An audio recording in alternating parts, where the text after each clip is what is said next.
Hi guys, তোমরা সবাই কেমন আছো? আশা করি অনেক অনেক ভালো ভালো আছো। আছো। আমরাও বেশ ভালোই আছি আর অনেক দিন পরে একসঙ্গে ভিডিও বানাচ্ছি, হ্যাঁ। বেশ ভালোই লাগছে। মানে আমার কাছে তো ভালোই হ্যাঁ, লাগছে। কিন্তু প্রবলেমের কারণে এখানে থাকা হয় না, যেহেতু তো কন্টিনিউ করা যাচ্ছে না, সম্ভব হচ্ছে না ভিডিওটা।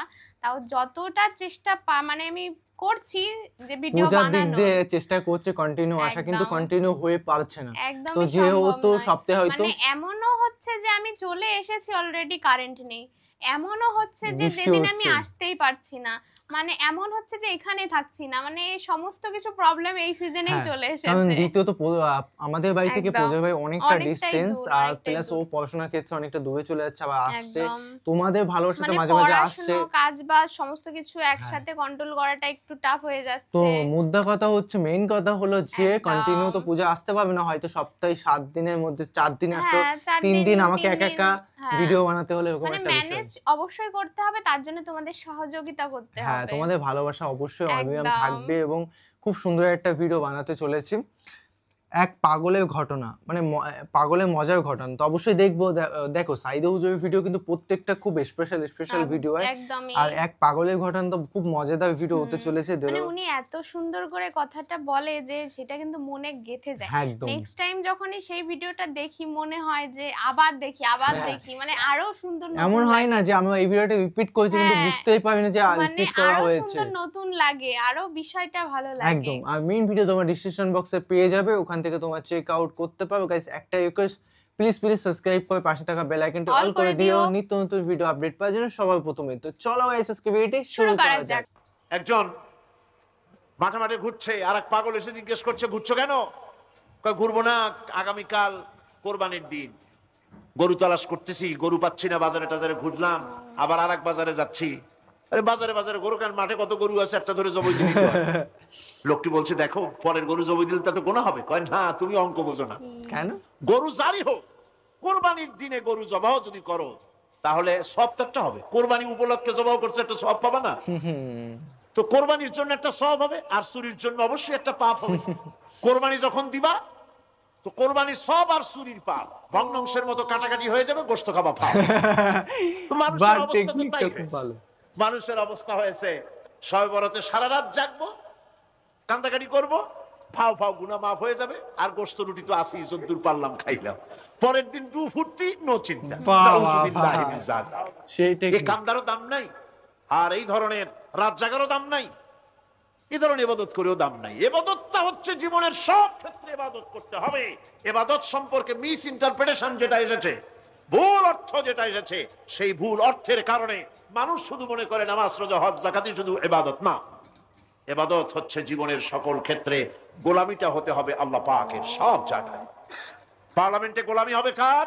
কোর্ট কাছারিতে কার? অফিস আদালতে কার? স্কুলে কলেজে কার? খেতে খামারে কার? রান্নাঘরে, নিজের ঘরে, পরিবারে, সব জায়গায় আনুগত্য কার? কেবলমাত্র আল্লাহ সুবহানাহু ওয়া তাআলার হুকুম অনুযায়ী জীবন পালন করার নামই হচ্ছে ইবাদত। এই ইবাদত, নামাজ পড়ার নাম ইবাদত, নামাজ না পড়ার নামও ইবাদত। রোজা রাখার নামও ইবাদত, রোজা না রাখাও ইবাদত।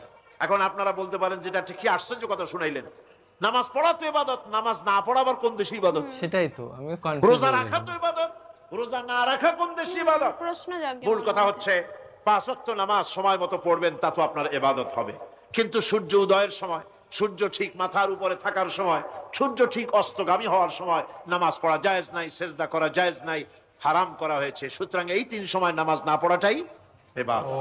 সারা বছর রোজা রাখবেন, ইবাদত হবে, কিন্তু 2 ঈদের 5 দিন রোজা রাখা হারাম করা হয়েছে, ওই 5 দিন রোজা না রাখাটাই, তার অর্থ হলো জীবনের সমস্ত কাজটাই হলো ইবাদত হবে, যদি মুসলমান আল্লাহর হুকুম মাফিক তার জীবনকে পরিচালনা করে। আপনার চোখের চাহনিটাও তো ইবাদত হবে। সুবহানাল্লাহ। এই চোখ দিয়ে গুনাহ কামাই করা যাবে, আবার এই চোখ দিয়ে সওয়াব কামাই করা যাবে। যদি কোনো সন্তান তার মা বাপের দিকে ভক্তির নজরে, মহব্বতের নজরে যদি তাকায়, নবীজি বলেছেন, একটা কবুল নফল হজের সওয়াব আমলনামায় লেখা যাবে। সাহাবীরা প্রশ্ন করেছেন, যদি কেউ 100 বার তাকায় তো কি হবে? নবীজি বলেছেন, আল্লাহ রাব্বুল আলামিনের নিয়ামতের ভান্ডার অফুরন্ত নিয়ামতের, সেখানে কোনো অভাব নাই। যদি কোনো বান্দা যদি তার মা বাপের দিকে দৈনিক 100 বার তাকায় তো ওই বান্দার আমল নামায় 100 কবুল নফল হজের সওয়াব লেখা যাবে। তাহলে দেখা গেল চোখের চাহনি আপনার ইবাদত, আপনার ঘুম ইবাদত, আপনার চাকরি ইবাদত, সমস্ত কিছু। আপনার ব্যবসা বাণিজ্য ইবাদত। তার মানে হলো আল্লাহর গোলামি, আল্লাহর হুকুম অনুযায়ী কাজ করার নামই হচ্ছে ইবাদত। ইয়াকা নাবুদু ওয়া ইয়াকা নাস্তাঈন। আল্লাহ তাআলা একমাত্র তোমার গোলামি করি, তোমারই আনুগত্য করি, তুমি ছাড়া কারো গোলামি করি না, তুমি ছাড়া কারো গোলামি করি না।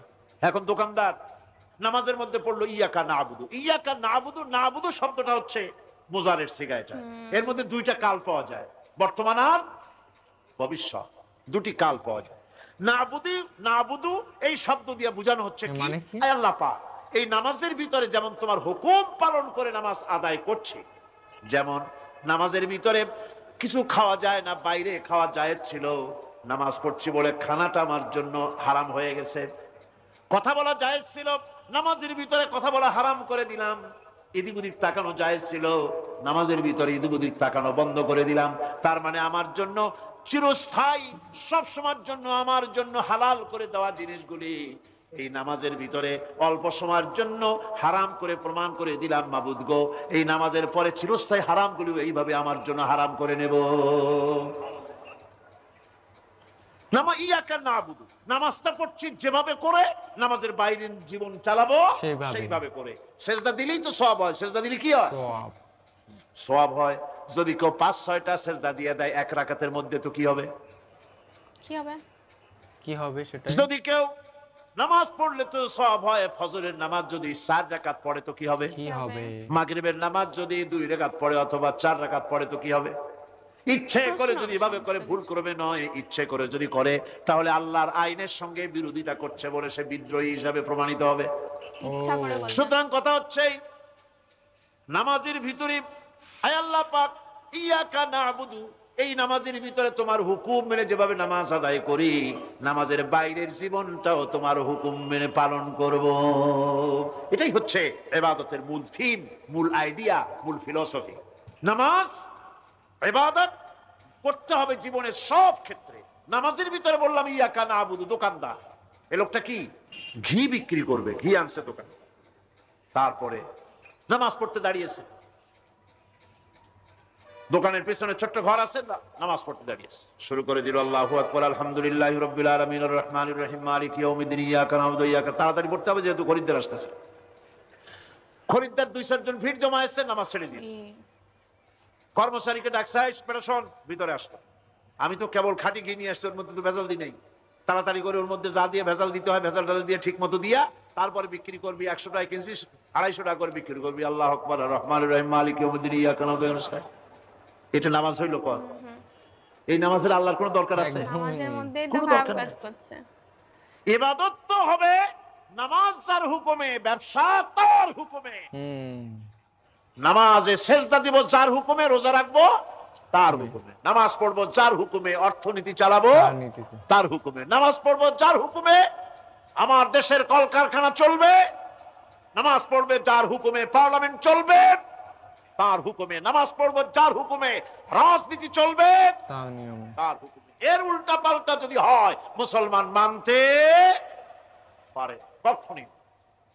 সুতরাং মুসলমানকে আনুগত্যের মস্তককে অবনত করে দিতে হবে আল্লাহ পাকের সামনে। আল্লাহর সঙ্গে আর বান্দার সঙ্গে হক আছে, বান্দার উপরে আল্লাহর হক এবং আল্লাহর উপরে বান্দার হক কি, এ ব্যাপারে একটি হাদিস আপনাদেরকে শোনানো যায়। হাদিসটি হচ্ছে ওয়ান মুআজ বিন জাবাল রাদিয়াল্লাহু তাআলা আনহু قال كنت رديف النبي صلى الله عليه وسلم على حمار فقال لي يا معاذ أتدري ما حق الله على العباد وما حق العباد على الله। হযরত মুআজ বিন জাবাল রাদিয়াল্লাহু তাআলা আনহু বলেন যে আমি রাসূল করিম সাল্লাল্লাহু আলাইহি ওয়াসাল্লামের পেছনে তার গাধায় সওয়ার ছিলাম। তিনি আমাকে জিজ্ঞেস করলেন, মুআজ তুমি কি জানো বান্দার উপরে আল্লাহর হক কি এবং আল্লাহর উপরে বান্দার হক কি? তিনি বললেন, আল্লাহু ওয়া রাসূলুহু আ'লামু, আল্লাহ এবং তার রাসূল খুব ভালো করে জানেন। রাসূল করিম সাল্লাল্লাহু আলাইহি ওয়াসাল্লাম জবাব দিলেন, ক্বালা হাক্কুল্লাহি আলাল ইবাদ আন ইয়াবুদুহু ওয়া লা ইউশরিকু বিহি শাইয়্যা ওয়া হাক্কুল ইবাদি আলাল্লাহ আল্লাহ ইউআযযিবু মান লা ইউশরিক বিহি শাইআ। আল্লাহর নবী বলেন, বান্দার উপরে আল্লাহর উপরে বান্দার হক হতেছে, আল্লাহর উপরে বান্দার হক হতেছে বান্দা আল্লাহ পাকের ইবাদত করবে, আল্লাহর গোলামি করবে, আল্লাহর আনুগত্য করবে, দাসত্ব করবে। সেই আনুগত্য, ইবাদত আর গোলামির ভিতরে কাউকে শরীক স্থাপন করবে না। বান্দার উপরে আল্লাহর হক হতেছে যেই বান্দা আল্লাহ পাকের ইবাদত করবে, গোলামি করবে, আর কোন শিরক করবে না, কিয়ামতের দিন ওই বান্দা সম্পর্কে আল্লাহর হক হবে বান্দাকে জাহান্নামের আগুন আল্লাহ পাক হারাম করে দিয়ে তার জান্নাত দিয়ে দিবে। বাহ বাহ বাহ, এটাই হলো বান্দার উপর আল্লাহ পাকের হক। খুব সুন্দর। সুতরাং ইবাদত হবে সলিড কার জন্য? আল্লাহ পাকের জন্য। জোরে বলেন কার জন্য? আল্লাহ পাকের জন্য। একমাত্র, কেবলমাত্র, শুধুমাত্র আল্লাহ পাকের জন্য গোলামি হবে।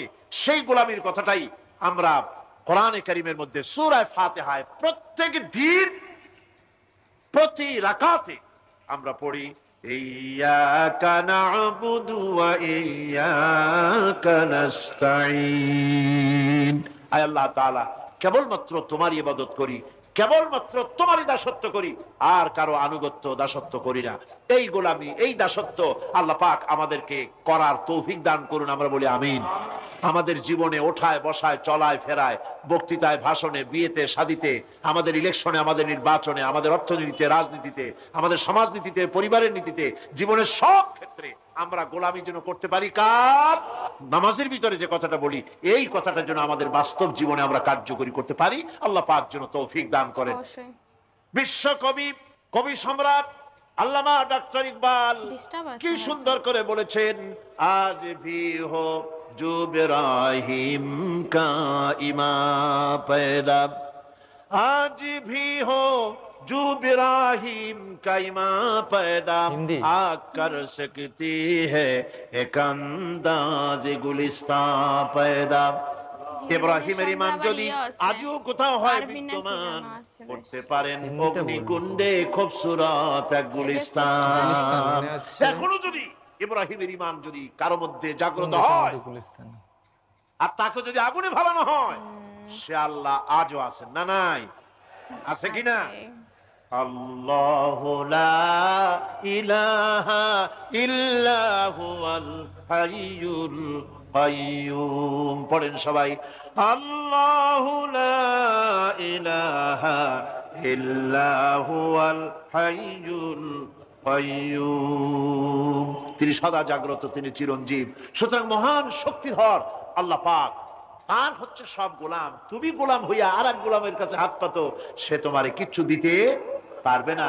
আমি দৃষ্টান্ত দিতে গিয়ে বলি, একজন ভিক্ষুক সে যদি আর একজন ভিক্ষুকের কাছে গিয়ে বলে, ভাই আমারে 10টা টাকা দাও, সে 10 টাকা পাবে কই? সারাদিন খয়রাত করে পাইছে মোটে 5 টাকা, তোমারে তো 10 টাকা দিতে পারবে না। ও ভিক্ষুক, তুমিও ভিক্ষুক। সুতরাং গোটা বিশ্ববাসী হচ্ছে আল্লাহ পাকের কাছে ভিক্ষুক। সবগুলি কি? ভিক্ষুক। প্রধানমন্ত্রী হোক, প্রেসিডেন্ট হোক, প্রধান সেনাপতি হোক, আল্লাহ পাকের দরবারে এগুলি কিচ্ছুই না। এগুলি সব কি? গোলাম আর গোলাম। সুতরাং মাথা নত করা যাবে না কারো সামনে। এই প্রকৃতি, এই নেচার শেখাচ্ছে একজন আছেন, সেটাকে বুঝতে হবে। বোঝার জন্য আল্লাহ কি দিয়েছেন? কি বোঝার জন্য আল্লাহ পাক মানুষকে ব্রেন দিয়েছেন, বিবেক দিয়েছেন। শোনার জন্য কান, কান দিয়েছে, দেখার জন্য চোখ। চোখ দিয়েছে। আল্লাহ পাক বলছেন, লাহুম কুলুবুন লা ইয়াফকাহুনা বিহা ওয়া লাহুম আয়ুনুন লা ইউবসিরুনা বিহা ওয়া লাহুম আযানুন লা ইয়াসমাউনা বিহা উলাইকা কাল আনআম বাল হুম আযাল উলাইকা হুমুল গাফিলুন। আমি যাদেরকে কান দিয়েছিলাম, কলব দিয়েছিলাম, বিবেক দিয়েছিলাম, বিবেক দিয়ে সব বুঝলো, কিন্তু আমারে বুঝলো না। বিবেক দিয়া সব বুঝলো, বিবেক দিয়া সমস্ত জিনিস, নিজের স্বার্থের জিনিসগুলি বুঝলো, কিন্তু আল্লাহকে বুঝলো না। কান দিয়েছিলাম শোনার জন্য, কান শুনলো, বাজে কথা শুনলো, সব শুনলো, কিন্তু হকের দাওয়াত তার কানের মধ্যে ঢুকলো না। হক বুঝলো না, হক শুনলো না, হক দেখলো না, সত্যকে চিনতে পারলো না। আল্লাহ পাক বলেন উলাইকা কাল আনআম, এরা হলো চতুষ্পদ জানোয়ার, জানোয়ার পশু। আল্লাহ কয় না খালি পশু কইলে সারে না, বালহুম আবার একেবারে পশুর চাইতেও নিকৃষ্ট। নিকৃষ্ট। কারণ কি? কারণ হলো পশু অবিশ্বাসী নয়, হ্যাঁ। পশু কাফের পশু নয়, একটু ভালোবাসা দিলে পশু আরো বেশি মুশরিক দেয়। নয়, পশু মুরতাদ নয়, পশু নাস্তিক নয়, ঠিক কিনা? সুতরাং পশুর চাইতেও খারাপ, পশুর চাইতেও খারাপ। পশু যেটা বোঝে তাও বোঝে না। পশু তো অন্তত মালিকের আনুগত্য করে, তার কথা শোনে, যার খায় তার কথা শোনে। অবশ্যই। কুত্তাটাও, কুকুরও যার খায় তার কথা শোনে, ঠিক কিনা গো? যে ভালোবাসা দেয় তাকে অথচ যে ভালোবাসা আল্লাহ ফেরত রাব্বুল দেয়। আলামিন খেতে দিলেন, পড়তে দিলেন, সব কিছু দিলেন, তার ইবাদতটা বুঝতে চেষ্টা করলো না, তার ইবাদত বুঝতে চেষ্টা করলো না, তার গোলামি করতে জানলো না। সুতরাং এগুলি হচ্ছে উলাইকা কাল আনআম, এগুলি চতুষ্পদ জন্তু এবং জানোয়ারের মতো, বরং তার থেকেও নিকৃষ্ট। নিকৃষ্ট। মানুষকে আল্লাহ পাক জ্ঞান দিয়েছিলেন, সেই জ্ঞান দিয়ে সে দূরবীন আবিষ্কার করলো, জ্ঞান দিয়ে দূরবীন দূরবীন আবিষ্কার করলো, যাতে করে শকুনের চাইতেও তীক্ষ্ণ দৃষ্টি সম্পন্ন হয়। সে গাড়ি আবিষ্কার করলো যাতে করে চিতাবাঘের চাইতেও বেশি দৌড়াইতে পারে। সে সাবমেরিন আবিষ্কার করলো যাতে করে মাছের চাইতেও বেশি দ্রুতগামী হয়ে চলতে পারে পানির তলা দিয়া। সাবমেরিন। সব কিছুই করলো, কিন্তু তার মনুষ্যত্বকে বাড়াইতে পারলো না, মনুষ্যত্বকে আরো বাড়াতে কমে গেল। পারলো না। এই মনুষ্যত্বই ছিল সবচেয়ে বড় জিনিস। কবি বলছেন, মুঝে ये डर है कि दिले जिंदा तू ना मर जाए, मुझे ये डर है कि दिले जिंदा तू ना मर जाए, कि जिंदगानी इबारत है तेरे जीने से, मुझे ये डर है कि दिले जिंदा तू ना मर जाए।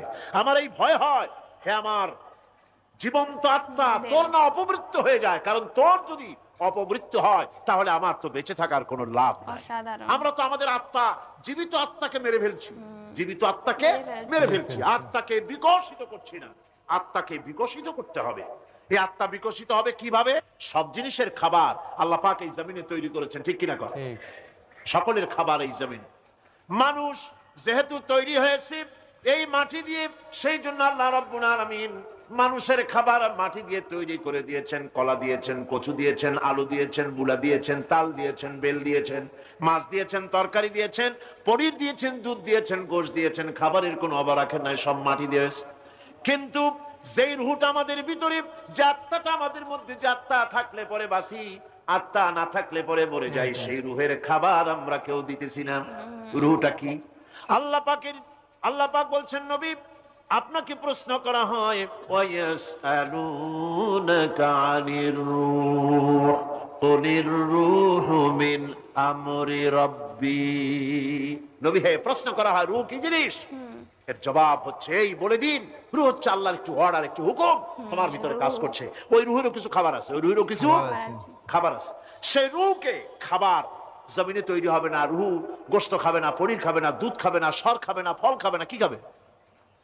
রূহের খাবার। যেহেতু রূহ এই পৃথিবীতে তৈরি হয় নাই, রূহ এসেছে আলমে আরওয়াহ থেকে, সেজন্য রব্বুল আলামিন রূহের খাবার পাঠিয়েছেন লৌহ মাহফুজ থেকে। আল্লাহ পাক কোরআনে কারীমকে রূহের খোরাক করে পাঠিয়েছেন।